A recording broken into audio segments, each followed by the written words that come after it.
નમસ્તે મિત્રો, આજે વાત કરવી છે મારી સાથે બનેલી એક સત્ય ઘટનાની।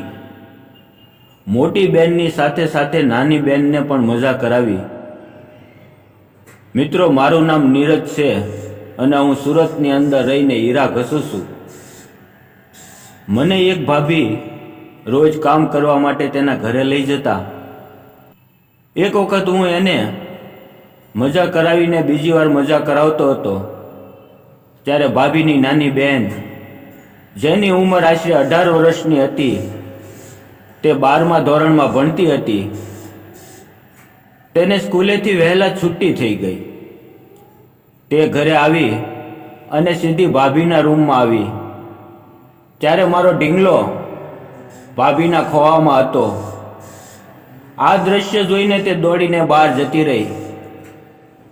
પછી મેં કામ પૂરું કરીને બહાર આવ્યા ત્યારે તેણે ભાભીને કહ્યું, આ કોણ છે? ભાભીએ કહ્યું કે આ આનંદ કરવાનું મશીન છે। પછી ભાભીને બહેને કહ્યું કે તમે એની જોડે શું કરો છો? ભાભી એટલું બોલી કે હું એની સાથે મજા લઉં છું અને આનંદ કરું છું, જે તારા જીજાજી મને નથી કરાવતા। અને જો તારે પણ આનંદ કરવો હોય, મજા લેવી હોય તો મને કાંઈ વાંધો નથી। આટલું સાંભળીને તેની આંખોમાં ચમક આવી ગઈ અને કહ્યું કે ઘણા દિવસથી હું કોઈ સાધનની વાટે છું। હું મારા દાંતમાં આંગળી કરું છું। હવે મારે મોટા જાનવરની જરૂર છે। પછી તે મારી નજીક આવીને મારા ઢીંગલા પર હાથ ફેરવવા લાગી। પણ ભાભીએ કહ્યું કે હવે તારા જીજાજીને આવવાનો સમય થઈ ગયો છે,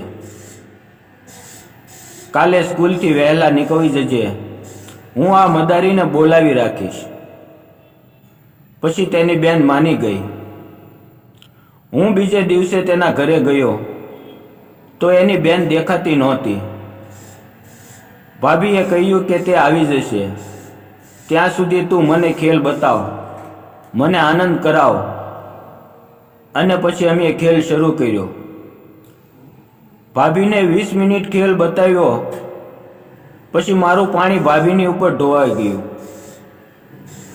પાણી નીકળ્યું અને બીજી બાજુ તેની બેન આવી। પછી એ મારી પાસે આવીને કહ્યું, ચાલો આજે મને તમારો ખેલ બતાવો, મને મજા કરાવો। એવું કહીને તેણે પકડી લીધું। મજેદાર સમય હતો અને બેન સાથે જાદુનો ખેલ કરવાનો મોકો મળ્યો। તેની લોક કરેલી પેટી મારે ખોલવાની હતી। મેં એક હાથમાં સફરજન રાખીને બીજો હાથ તેની પેટી પર ફેરવવાનો શરૂ કર્યો। તે પણ આનંદ અને મજા લેવા લાગી। હું તેની પેટી જોઈને હેરાન થઈ ગયો।